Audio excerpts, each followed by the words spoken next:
Majelis Komisioner memasuki ruang sidang. Hadirin dimohon berdiri.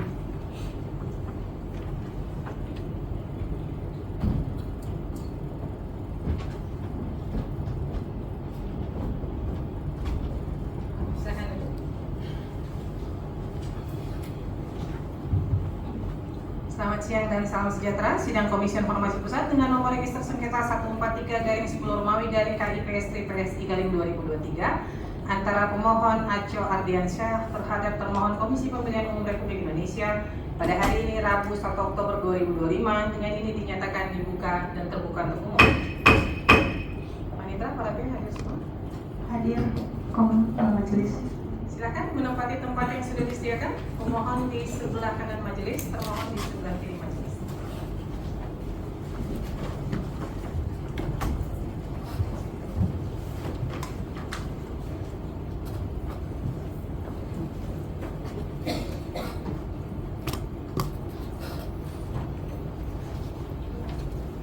Sebelum sidang dimulai, saya persilakan Panitera membacakan tata tertib persidangan.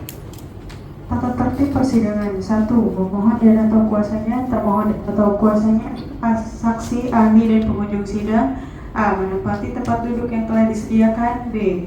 Menunjukkan sikap hormat kepada majelis komisioner. 2. Pemohon dan atau kuasanya, termohon dan atau kuasanya, saksi dan ahli menyampaikan suatu barang bukti dalam persidangan kepada majelis komisioner melalui panitera yang ditugaskan untuk itu. 3. Pengunjung sidang wajib bersikap tertib, tenang, dan sopan. 4. Pengunjung sidang dilarang A. Membawa senjata dan atau benda-benda lain yang dapat membahayakan atau mengganggu jalannya persidangan. B. Melakukan perbuatan atau tingkah laku yang dapat mengganggu jalannya persidangan dan atau merendahkan kehormatan serta kewibawaan majelis komisioner. C. Merusak dan atau mengganggu fungsi sarana, prasarana, atau perlengkapan persidangan lainnya. D. Merendahkan martabat atau kehormatan majelis komisioner dan atau pegawai komisi informasi. E. Menghina pemohon dan atau kuasanya, termohon dan atau kuasanya, saksi dan ahli. 5. Pemohon dan atau kuasanya, termohon dan atau kuasanya, saksi, ahli, dan pengunjung sidang agar menonaktifkan segala alat komunikasi dan alat elektronik lainnya agar tidak mengganggu jalannya persidangan. 6. Pelanggaran terhadap tata tertib yang telah disebutkan tadi merupakan penghinaan terhadap Komisi Informasi. 7. Barang siapa melakukan penghinaan terhadap Komisi Informasi setelah diperingatkan dengan patut atas perintah Ketua Majelis Komisioner dapat dikeluarkan dari ruang sidang. Baik, terima kasih Panitera. Majelis sampaikan hari ini sidang pemeriksaan awal, di mana dalam pemeriksaan awal kami memeriksa terkait yang pertama adalah kewenangan absolut dan kewenangan relatif dari Komisi Informasi, bahwa yang disengketakan adalah Badan Publik Negara dan sengketa ini berkaitan dengan permohonan informasi dan bukan pelayanan publik. Kemudian yang kedua, kami memeriksa terkait legal standing dari para pihak, dan yang ketiga adalah batasan waktu penyampaian mulai dari permohonan informasi keberatan sampai dengan penyelesaian sengketa ke Komisi Informasi, apakah waktunya terpenuhi sesuai dengan ketentuan undang-undang. Ya. Untuk itu kepada para pihak saya persilakan dulu menyerahkan identitasnya, KTP dan surat kuasa kalau dikuasakan. Ini sudah disimpang, ya. Baik, silakan. Disimpang.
Baik, sengketa hari ini berkaitan dengan permohonan informasi yang diajukan adalah rincian, bukan rekapitulasi daftar pemilih tetap dalam negeri seluruh Indonesia dan luar negeri seluruh Indonesia tahun 2024 hingga jumlah per TPS, data DPT by name, model kabupaten kota A yang sebelumnya telah dipublikasikan di minimal setiap kantor kelurahan atau desa. Benar ya, pemohon ya?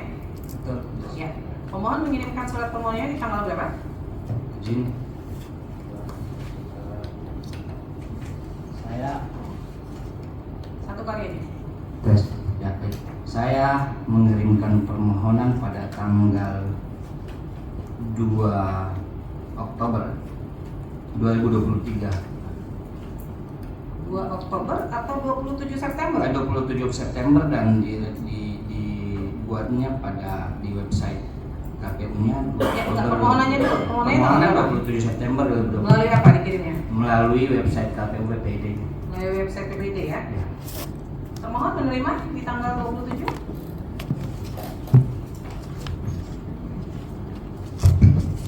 Izin Majelis Komisioner bahwa tanggal 27 September 2023 ini Saudara Ajo Ardiansyah di pagi hari mengajukan permohonan informasi melalui PPD dengan sistem dengan rincian informasi. Yang pertama, rincian data pemilih tetap dalam negeri seluruh Indonesia dan luar negeri seluruh tahun 2024 hingga jumlah per TPS. Kemudian tanggal 2 Oktober 2023, DSPPD membalas dengan mengirimkan email ke aco.patangari@gmail.com. Terus kemudian izin. Ya. Tanggal 2 Oktober direspon ya. Terima tidak responnya? Menerima. Apa isi responnya? Isi responnya melalui email dari PPD KPWL 2019@gmail.com. Isinya selamat siang, yang terhormat saudara Ajo Ardiansyah di Patinari, sehubungan dengan permohonan informasi Anda sesuai dengan formulir 2023 garing KPU garing 000 PPD garing N garing 9 Romawi garing 876. Bersama dengan email ini dapat kami sampaikan sebagai berikut. 1. Data rincian yang Anda mohon terdiri dari unsur-unsur informasi pribadi yang dimiliki oleh masyarakat, sehingga kami KPU sebagai lembaga negara wajib melindungi data pribadi masyarakat. Hal tersebut tertuang dalam Undang-Undang Keterbukaan Informasi Publik, Undang-Undang Perlindungan Data Pribadi, dan Undang-Undang Administrasi Kependudukan. Dan 2. Data yang dapat kami berikan adalah data hasil rekapitulasi dan yang KPU RI kuasai. Data tersebut terlampir dalam email ini. Demikian disampaikan, atas perhatiannya diucapkan terima kasih dan lampiran data tersebut. Kemudian mengajukan keberatan tanggal Saya mengajukan keberatan pada tanggal 3 Oktober melalui. hari Selasa melalui email yang sama, membalas email yang sama. Oke. Dari termohon menerima keberatannya? Izin Majelis. Ini tanggal 3 Oktober 2023 ini pemohon mengajukan keberatan dan kami menerima. Direspon tanggal berapa? Saya respon kembali tanggal 4 Oktober. Ya, itu kami membalas email dari pihak pemohon. Jadi untuk mohon izin saya bacakan. Ya.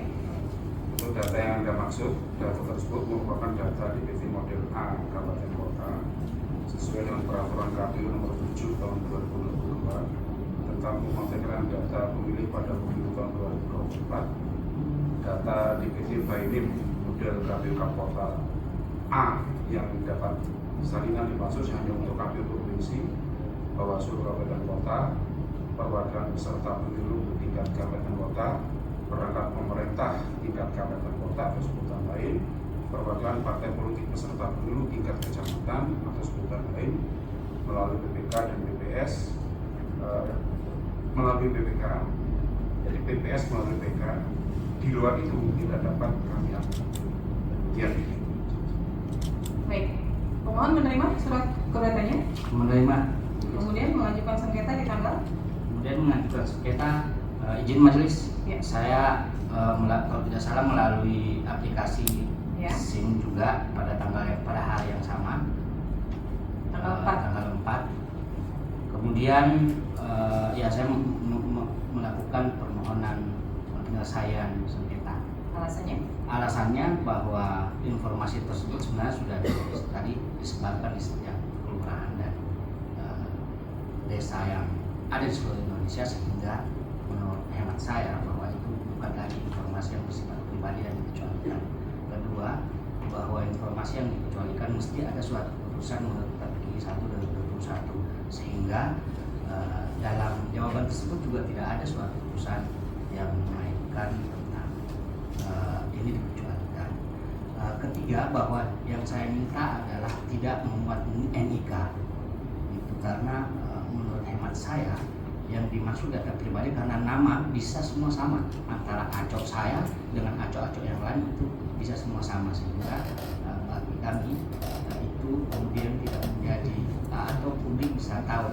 Buktinya ya jadi dipublikasi di kelurahan dan desa, di mading-mading di papan pengumuman dan informasi yang ada di kelurahan. Jadi format yang pemohon minta itu seperti apa? Isinya seperti format apa? persis yang ada di Yang ditempelkan pada saat pelaksanaan betul pencoblosan di TPS. bukan TPS. Dan jadi pra pencoblosan Ya. pada saat momen pilpres dan pilkada, pada saat ditetapkan DPT oleh KPU level di bawahnya kabupaten kota, ini kemudian itu diumumkan ke publik bahwa ini loh DPT melalui papan pengumuman informasi. Menurut saya ini sudah tidak lagi efektif di dunia hari ini. Misalnya kita di transformasi digital, pemerintah Indonesia memerintahkan kita untuk segera bertransformasi terhadap digital, sementara pengumuman masih dilakukan secara manual, sehingga akses publik terhadap data tersebut mesti datang mendatangi satu-satu, sehingga saya mencoba menggunakan ya media ini, apa yang ada, website dan segala macam, berkomunikasi dengan KPU RI bahwa data tersebut kami butuhkan dalam hal seperti yang saya sampaikan, kami butuh riset, kemudian kajian, karena ada sampel yang kemudian bagi kami mesti berkaitan dengan penelitian yang kami lakukan. Nah ya, kalau dari pemohon yang dalam, coba berikan gambaran kepada majelis, isinya apa tuh? Yang diumumkan itu apa saja yang terkandung di dalamnya? Yang terkandung setidaknya memuat jumlah DPT per TPS dan rincian nama-namanya, nama dan nama-nama, setidaknya memuat itu majelis.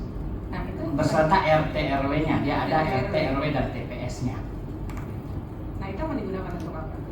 Untuk penelitian kami dan kajian-kajian yang kami lakukan. Jadi kami biasa melakukan penelitian yang sifatnya kuantitatif, sehingga dalam melakukan teknik sampling ada populasi yang disyaratkan. Nah itu juga yang kemudian menjadi kendala bagi kami.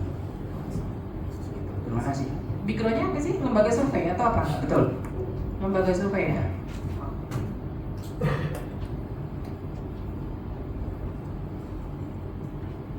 Nah dari pihak termohon ini kan disampaikan sebenarnya terbuka, tapi terbatas ya, ada poin-poin yang tidak bisa disampaikan. Nah yang bisa disampaikan sejauh mana? Ya, mohon izin Ketua Majelis, jadi sebagaimana di awal tadi kami sampaikan,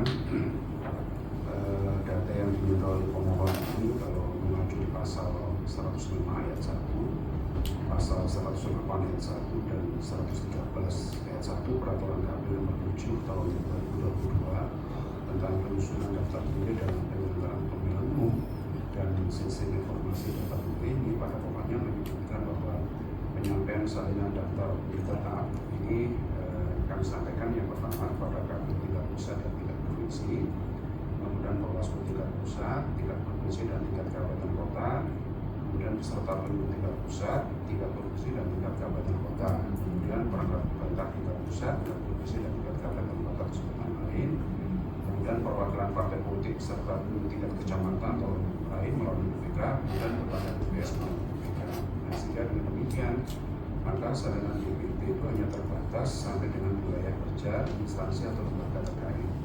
Nah, contoh misalkan partai politik di Kabupaten A itu hanya akan menerima data salinan DPT di tingkat Kabupaten A dan tidak akan diserahkan data salinan di DPT di Kabupaten B, sehingga demikian maka tidak bisa saling melihat. Oleh karena itu kami menyampaikan kembali bahwa berdasarkan pasal 114 di Peraturan KPU nomor 7 tahun 2022 pada pokoknya mengatur bahwa salinan DPT per TPS yang pemohon minta itu diterima BPS dan diumumkan di kantor kelurahan desa, sekretariat balai, RT, RW atau strategis lainnya sampai dengan hari pemungutan suara dan digunakan untuk aksi BPS. Berdasarkan pengaturan tersebut, maka salinan DPT per TPS yang diumumkan di kantor desa kelurahan, sekretariat balai, RT dan seterusnya tadi itu merupakan informasi terbuka, itu di lingkup terbatas. Jadi hanya di lingkup khusus untuk wilayah tersebut dan waktunya juga terbatas. Jadi pada saat pengumuman sampai dengan pemungutan suara, yang pengumuman itu dilaksanakan mulai tanggal 22 Juni 2023 sampai dengan pemungutan suara tanggal 14 Februari 2024. Nah, sebetulnya tujuan pengumuman salinan DPT per TPS itu agar masyarakat dapat mengecek majelis dan memastikan sudah terdaftar sebagai pemilih di TPS sesuai alamat KTPM tersebut dan sudah diimplementasikan juga oleh KPU dalam aplikasi berbasis teknologi. Jadi menjawab tadi yang ditanya oleh pemohon bahwa sebetulnya kan sudah ada aplikasi cek DPT online untuk melihat dan mengecek secara langsung apakah pemilih tersebut terdaftar atau belum. Nah, kalau sudah, maka dia sudah bisa ngecek di TPS mana. Kalau belum, dia juga bisa mengajukan permohonan untuk dimasukkan. Nah, aplikasi ini dilengkapi dengan proses verifikasi sehingga dapat memastikan bahwa masyarakat tidak dapat mengakses informasi terkait dirinya sendiri, jadi tidak bisa melihat informasi yang lain atau orang lain. Demikian majelis. Baik, jadi untuk saat ini dia aksesnya untuk publik berarti masuk kategori yang dikecualikan. Bagaimana? Kalau di sini kan tadi keterangannya dia hanya waktunya itu kan sampai dengan batas pemungutan suara, ya kan? Nah, berarti kan setelah itu dia menjadi tidak diakses lagi, gitu. Tidak bisa diakses lagi kan oleh publik ya. Nah, berarti kan harus dikecualikan ya untuk kondisi sekarang ketika ada yang minta. Ya, artinya bahwa memang berbatas waktu, kira-kira seperti itu. Nah, itu udah dilakukan di konsekuensi nggak ya? Karena menurut aturan ini kan terbatas waktu sampai dengan 14 Februari, jadi kami mengikuti aturan itu. Ya, betul.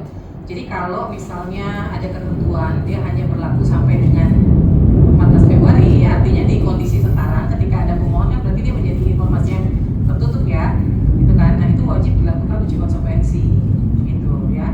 Menjadi kajian di dalamnya kenapa kemudian dalam kondisi yang sekarang itu tidak bisa diakses lagi, gitu. Atau kenapa kemudian itu hanya menjadi untuk diketahui di TPS pada saat akan dilakukannya proses pemungutan suara, gitu ya. Iya, betul. Dari majelis silakan kalau ingin bilang.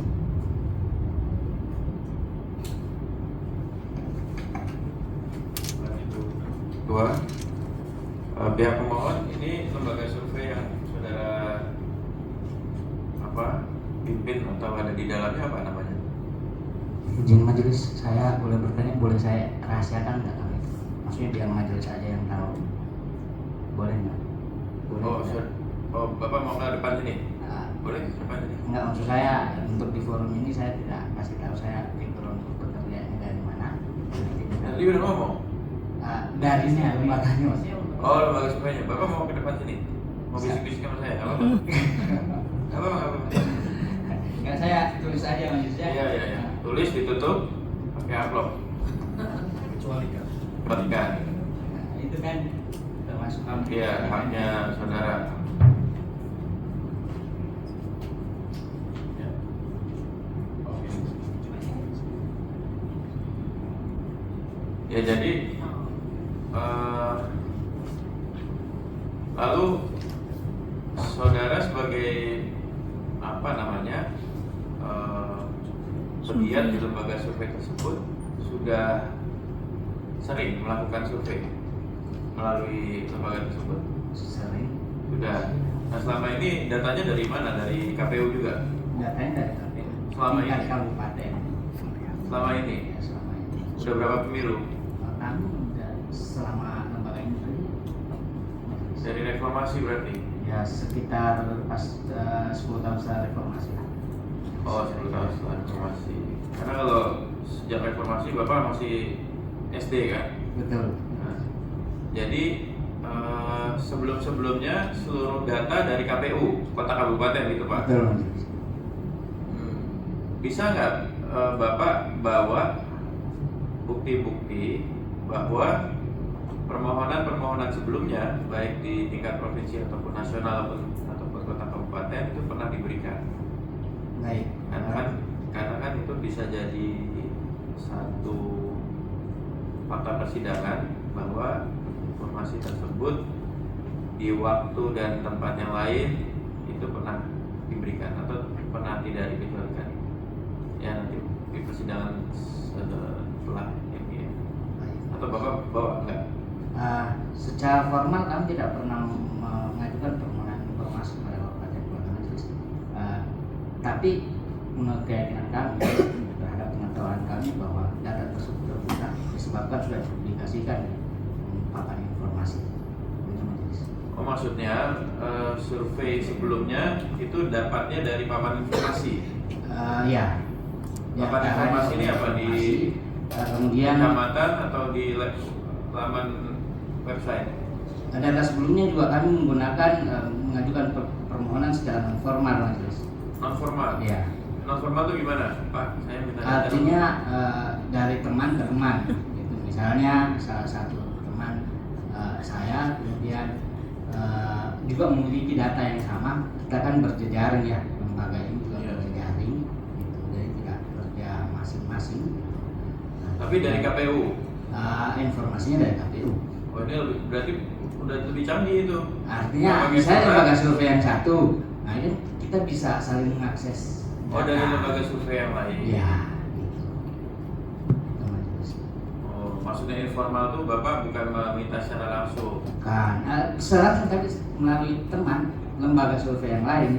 Iya maksudnya bukan dari Bukan. lembaga survei Belum. Bapak, Belum. tapi dari lembaga survei Betul. lain yang Betul. meminta secara formal. Betul. Oke kalau gitu Non formal. Secara itu bisa dibawa bisa. ya, coba dimintakan ke temannya itu yang Bapak minta mereka secara informal tadi Baik. untuk memperkuat fakta persidangan Baik. ya. Jadi dibawa apakah pernah ada permohonan informasi ke KPU terkait muatan atau substansi yang sama ya, untuk menunjukkan bahwa permohonan seperti itu tuh sudah pernah diberikan, artinya tidak lagi rahasia atau dikecualikan. Gitu kan maksudnya, bisa ditangkap ya Pak? Betul. Jadi nanti coba di persidangan selanjutnya ya. Untuk pihak termohon, kalau KPU sebelum ini atau yang di luar pemohon minta, apakah pernah ada masyarakat baik individu ataupun kelompok yang meminta data serupa untuk tujuan survei? Pernah ada nggak Pak di pemilu terdekat ataupun yang sudah lalu? Izin rekan kami yang Ya. Ya, terima kasih Majelis izin. Kalau berkaitan dengan permintaan data yang sama dengan tujuan yang sama artinya survei, berdasarkan informasi yang kami terima tidak pernah ada, belum pernah ada. Kalau untuk tujuan selain survei dari pemohon di luar stakeholders, ada nggak? Stakeholders itu maksudnya misalnya pemerintah ya, atau apa yang sifatnya sesama badan publik. Pernah ada nggak di luar tujuan survei? Pernah. Misalnya apa? Itu dari seingat saya dari organisasi non pemerintah juga yang meminta data kaitan dengan daftar pemilih tetap juga. Mereka tujuannya apa biasanya? Izin kami perlu cek lagi, itu kami belum pastikan. Tapi kalau selain survei, seingat kami selain survei. Jadi mungkin majelis meminta disiapkan untuk persidangan selanjutnya untuk muatan permohonan serupa itu ada ada apa aja gitu, mungkin dari pemilu yang terdekat atau 2 pemilu kalau masih terdata. Mereka dari yang diutamakan di sini yang di luar stakeholders, ya stakeholders Bapak pasti paham maksudnya, pemangku kebijakan terkait penyelenggaraan pemilu, dan tujuannya siapa tahu ketemu yang mirip untuk tujuan survei atau di luar itu, yang jelas muatannya. Dan nanti kita mau lihat respon KPU waktu permohonan itu seperti apa dikecualikan juga atau ada syarat tertentu gitu. Saya kira itu. Terima kasih. Baik, saya ke termohon dalam pemahaman yang saya ketahui, untuk ini kan yang diminta data DPT by name model A kabupaten kota ya kan. Dari yang saya ketahui di situ ada nama lengkap, ya kan? Ada alamat, ada NIK, ada jenis kelamin, dan ada TPS tempat terdaftar. Benar nggak isinya seperti itu? Izin jawab yang majelis atau majelis. Jadi yang diminta oleh pemohon ini itu tercantum dalam lampiran 25 PKP nomor 22 PKP nomor 7 tahun 2022. Jadi data yang termaktub di situ yang pertama nomor, nama, jenis kelamin, usia, alamat itu jalan atau tubuh, RT RW dan keterangan. Jadi ada 8 kolom. Izin keluar. Baik. Nah, pemohon di suratnya KPU ketika merespon di situ dikatakan ada menyertakan email, ya kan? Emailnya apa yang diterima oleh pemohon? Seperti apa email yang diterimanya? Izin Ketua Majelis, email yang terakhir yang kami terima dari KPU itu dia rekapitulasi angka-angka. Oh, jadi bukan ini. Rekap ini seperti apa, ada nggak datanya? Sebentar saya cek.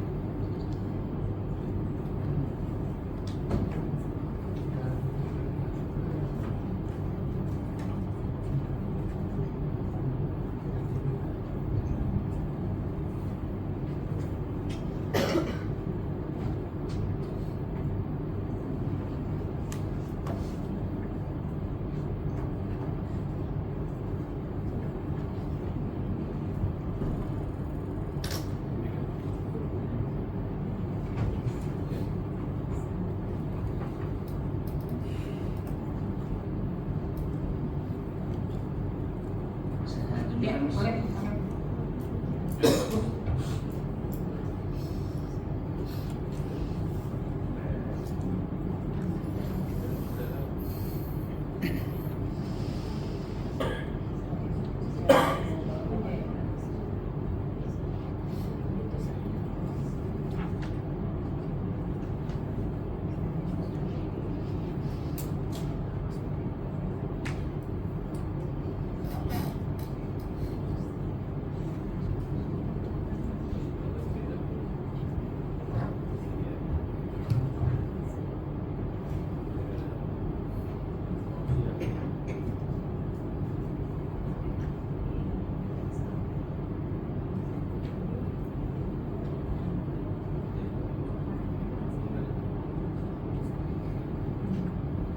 Baik, ini karena pemohon mengatakan ini tidak dapat diakses lagi, maka kita tidak bisa masuk kepada mediasi, ya, akan langsung masuk kepada pembuktian adjudikasi pada sidang berikutnya. Dari pihak termohon nanti kami harapkan dapat membawa informasi yang dimohonkan, ya kan? Nanti pada saat majelis melakukan pemeriksaan terhadap informasi tersebut akan dilakukan secara tertutup tanpa kehadiran pemohon. Ya, untuk kami melihat langsung sejauh mana di situ terkandung informasi yang dikecualikan, gitu ya. Sehingga nanti pada persidangan selanjutnya silakan kalau misalnya ada PKPU-nya juga bisa dibawa, hasil uji konsekuensi jika ada hasil uji konsekuensi juga silakan dibawa pada saat sidang selanjutnya. Ya. Kemudian pemohon mengatakan sekarang era teknologi, ya seharusnya sudah menggunakan teknologi ya kan. Tetapi teknologi itu juga tidak boleh kemudian menafikan masyarakat yang tidak paham teknologi.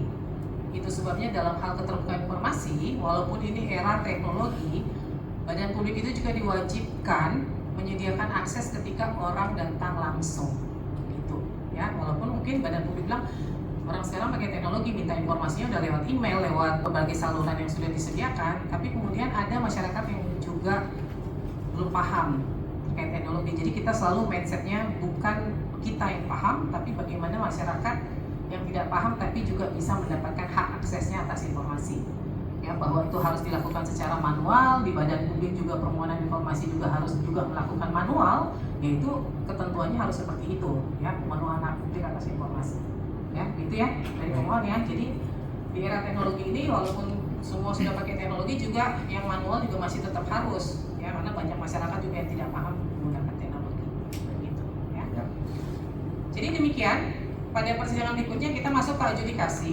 Nah, pada saat adjudikasi nanti supaya prosesnya cepat tidak berlarut-larut, kita akan break untuk melakukan pemeriksaan tertutup terhadap informasi yang dinyatakan dikecualikan, dan itu akan dilakukan tanpa kehadiran pemohon. Jadi pemohon hanya hadir ketika kita melakukan klarifikasi terhadap informasi-informasi yang menurut pihak termohon dikecualikan.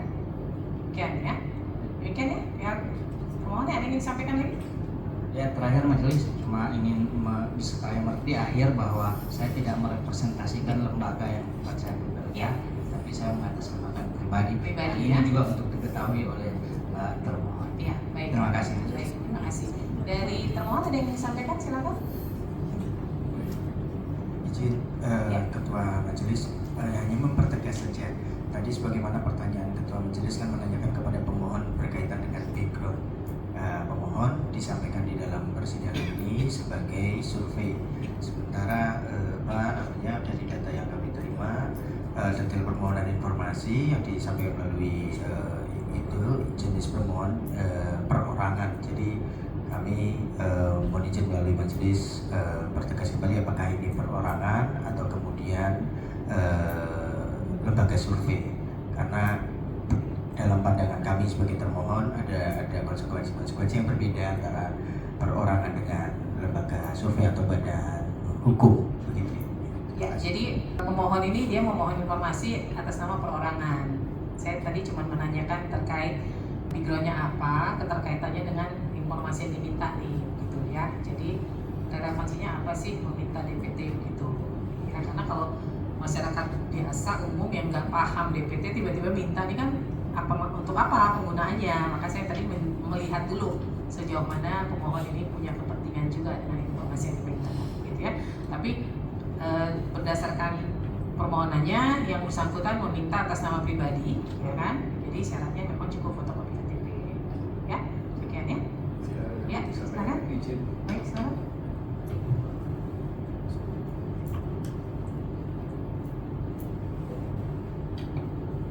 Baik, terima kasih majelis yang terhormat.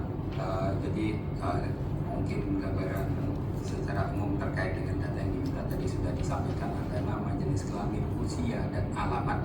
Itu merupakan data pribadi yang bersifat umum sesuai dengan pasal 4 ayat 3 PDB, sehingga kami melihat di situ ada subjek data pribadi yang harus dimintakan izin. Seperti pada saat pemilu pun kami tidak melakukan sensus terhadap pemilih, tapi kami meminta data tersebut dari pengendali data, yaitu Kemendagri, dan kemudian kami menjadi pemproses data, sehingga data itu menjadi tanggung jawab kami, dan saat ini kami menjadi pengendali data untuk DPT.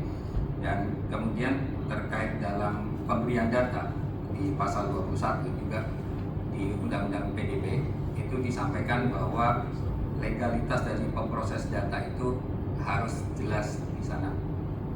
Kemudian tujuan pemrosesan data juga jelas. Kami ketika menjadi pemproses data untuk data penduduk menjadi data pemilih, legalitasnya berdasarkan dalam Undang-Undang Pemilu. Kemudian tujuan pemrosesan datanya untuk pemilih di setiap TPS dan jenisnya.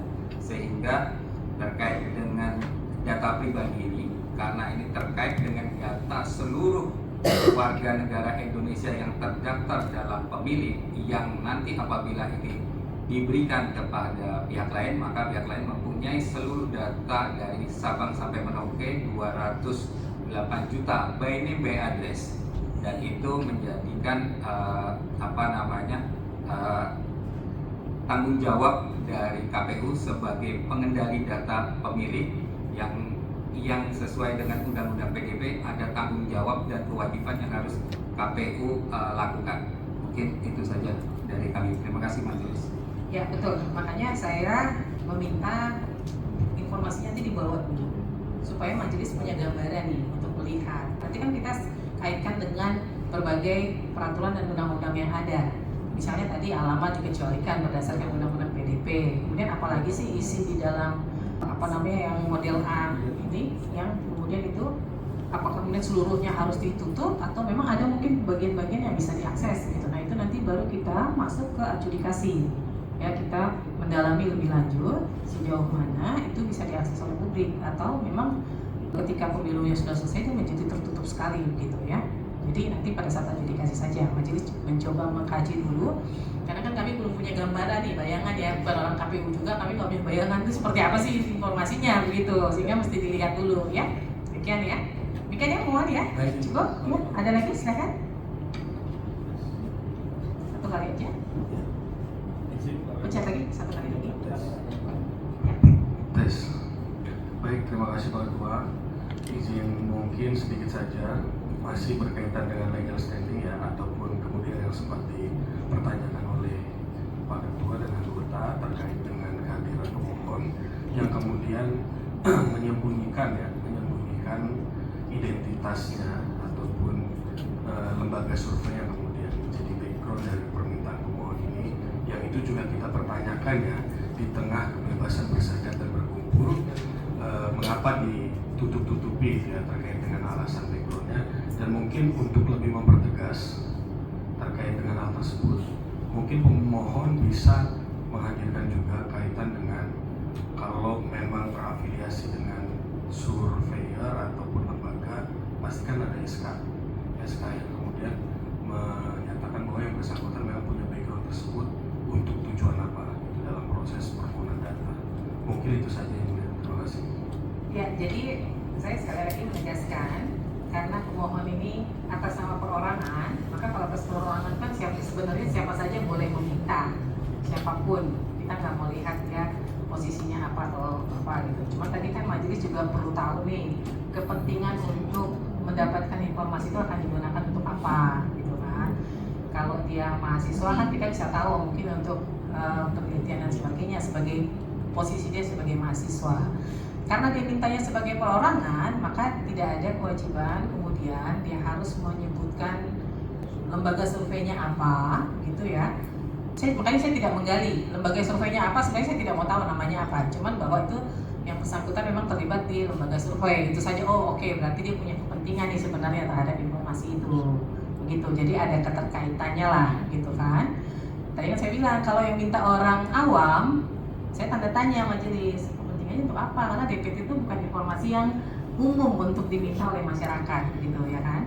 Jadi makanya tadi saya cuma nanya backgroundnya apa, dibilang lembaga survei, oh ya saya paham, berarti memang ada keterkaitan. Jadi saya tidak menggali lebih dalam lembaga surveinya apa, karena memang yang bersangkutan memintanya atas nama pribadi gitu ya. Cukup ya? Baik, cukup ya. Dengan demikian sidang Komisi Informasi Pusat dengan nomor register sengketa 143-10-KIPC-PSI-2023 antara pemohon Aco Ardiansyah terhadap termohon Komisi Pemilihan Umum Republik Indonesia pada hari ini Rabu 1 Oktober 2025 dengan ini dinyatakan selesai dan akan dilanjutkan dengan adjudikasi dengan waktu yang akan ditentukan kemudian. Majelis Komisioner meninggalkan ruang sidang, hadirin dimohon berdiri.